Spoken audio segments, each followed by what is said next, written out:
Alright, how's it going? This time on Joe Root's Hillbilly Garage, we're getting a new stereo for the truck. We're going with the Kenwood DDX9703S. That was a mouthful. And it's a lot more modern than anything I've dealt with. So we have a lot of cables, connectors, harnesses, and a backup camera. This is what I had been connecting to the radio with, and I'm just tired of it. It's not good. There's the old factory cassette deck and compact disc player.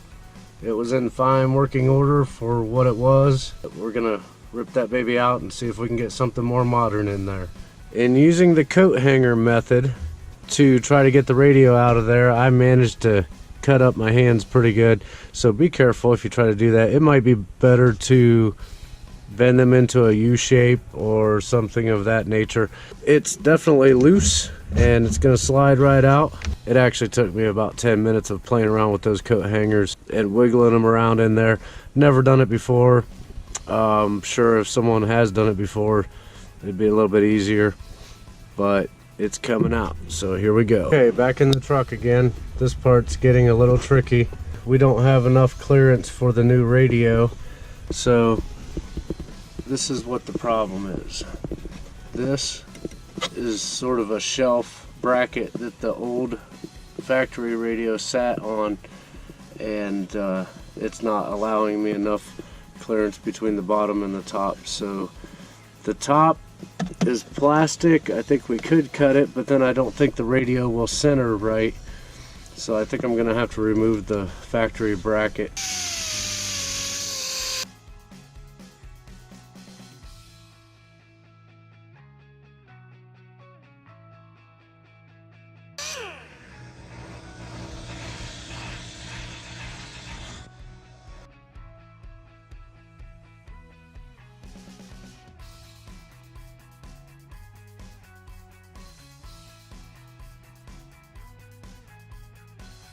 So I took the Dremel tool with the drill bit and I had to grind all of this away on the bottom and all of this away on the top.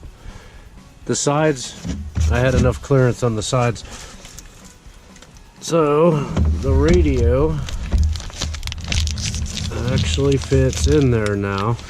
I think I have the mounting system figured out for this after hacking away at the bottom support that used to be there. I was a little worried about how it was going to mount in, but I did buy the Metra 95-5817 double DIN mounting kit for this vehicle, and I kind of wondered whether it was going to work or not, and yes, I believe it's going to work. It's going to work fantastic.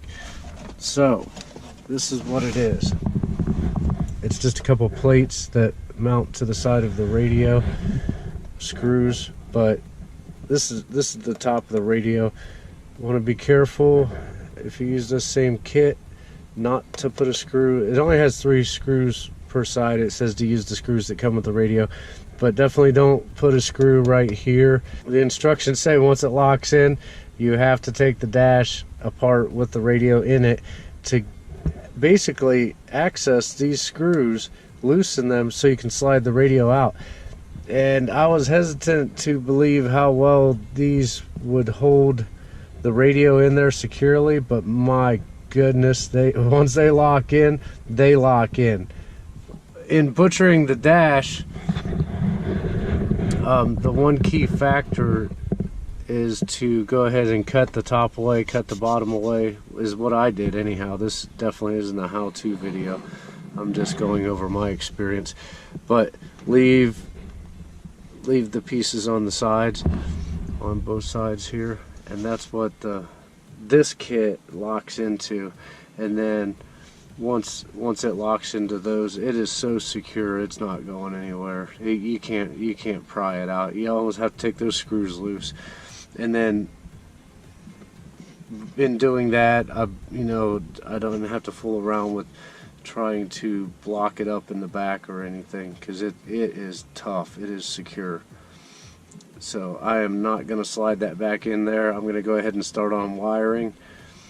because I did slide it in to test fit it, and definitely I had to pull the dash panel back out with the radio and then try to access the screws.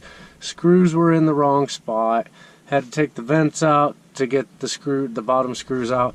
That's why I said on the front of the radio, actually it was the top screws that because you can see here the vent actually blocks. If you use the bottom screw you can still get to it, but the top screw, the vent blocks.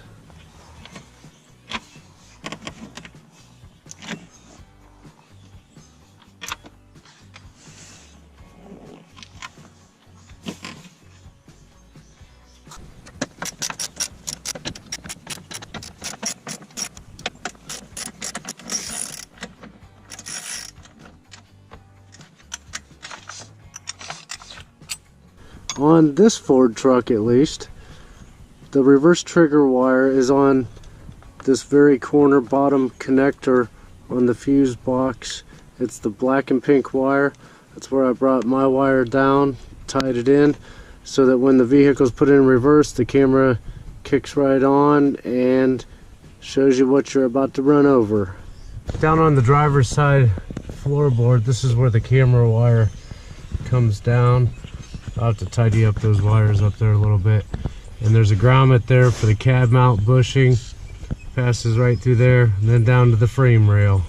Okay, so down underneath the truck, ran the camera wire right along the frame rail all the way back. It's kind of tough getting back there behind the gas tank, beside the gas tank.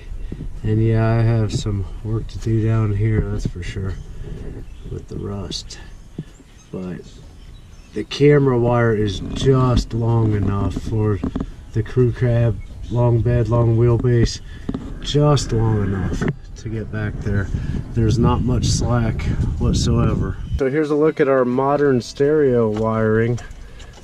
It's not neat, of course. I'm going to clean all that up before I tuck it back in there, but there's a lot more to it than the radios that I installed when I was younger. I have all the wires tucked back in there. I'm going to go ahead and snap this back in here. I kind of hate to, because like I said, if it needs to come back out, you almost have to pull the dash out and unscrew it and everything. Here we go. I'm going to snap this back in here. Maybe we can hear how good it locks in and clicks in.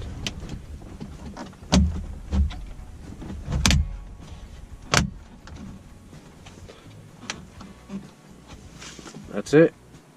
Okay, it's in, all done, hooked up, working good, and I'm about as happy as could be. I got a little bit of new tech in my old truck, so we brought it up to date a little bit.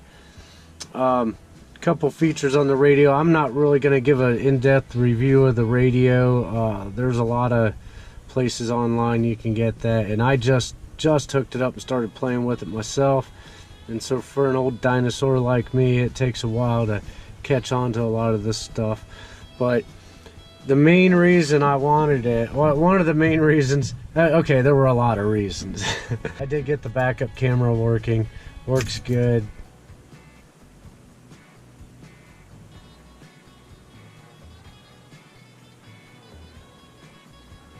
The one that I installed had grid lines on it as well. You could turn these off, you could turn those off. I left these ones on because these ones are actually adjustable on the radio. So I also hardwired the power to the backup camera to accessories, so it will shut off. It's not going to run the battery dead. But while the key's on, the camera is on, so you can press the camera button and it's going to come on. You can see what's back there without actually having the vehicle in reverse. So that's kind of a nice feature. And then the Bluetooth connectivity to this radio, I really wanted that. Tired of using those old little dongle through the FM stereo type things. They pick up a lot of static and you're constantly having to change stations. One feature this one does have is the Android Auto or the Apple CarPlay, so I don't have to move the GPS over here to the vehicle. I can use the guidance on this one. Okay, Google, navigate to Walmart. You've got a few choices here. Pick the one you want. On your way to Walmart Supercenter, traffic is light as usual. Okay, now there's a song we can all agree on, right? I'm not gonna play the song, because then YouTube will probably take my video down. Alright, thanks for watching. And if you need help with your car stereo installation, please call someone else or have the professionals do it. But no, seriously, this one took about a day, and it really wasn't that bad. I didn't run into too many difficulties. I haven't done one for 15 or 20 years, and this one had some new technology involved, but it was pretty easy, really. Take care. Have a good day.